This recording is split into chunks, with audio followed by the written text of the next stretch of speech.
On raconte, et Dieu seul sait si cela est vrai, qu'il fut un temps où les montagnes de Kabylie parlaient aux hommes.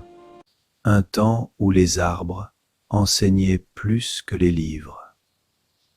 Dans un village accroché à la roche vivait une communauté fière et travailleuse. Au centre d'un village de pierre se dressait un olivier immense, plus vieux que les maisons, plus ancien que les mémoires.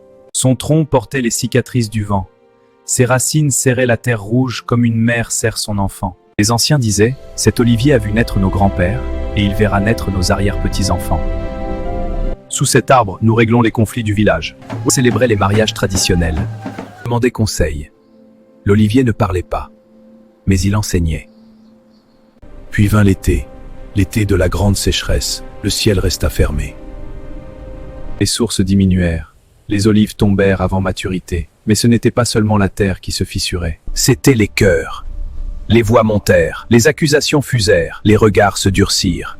Un homme observait en silence. Il s'appelait Amar. Il parlait peu, mais il regardait beaucoup. Un soir, il posa sa main sur le tronc de l'olivier. Et il comprit. L'olivier ne se presse jamais. Il pousse lentement, il endure les tempêtes, il traverse les hivers. Et pourtant, il donne son fruit à tous. Le village avait oublié la patience. Amar réunit les habitants sous l'arbre. Regardez cet olivier.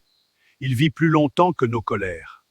Il est plus fort que nos cris. Si nous voulons survivre, nous devons devenir comme lui. 40 jours sans dispute, 40 jours sans décision sous la colère, 40 jours de patience, silence lourd. Les premiers jours furent difficiles, mais chaque fois qu'un homme levait la voix, il levait aussi les yeux vers l'olivier. Et il se taisait.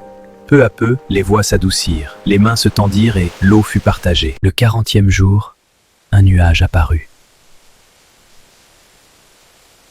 Puis un bruit de pluie douce, la pluie tomba, lentement, régulièrement, comme l'olivier. Ce n'était pas la terre qui nous avait quittés, c'était la patience. Depuis ce temps, on dit dans les montagnes de Kabylie,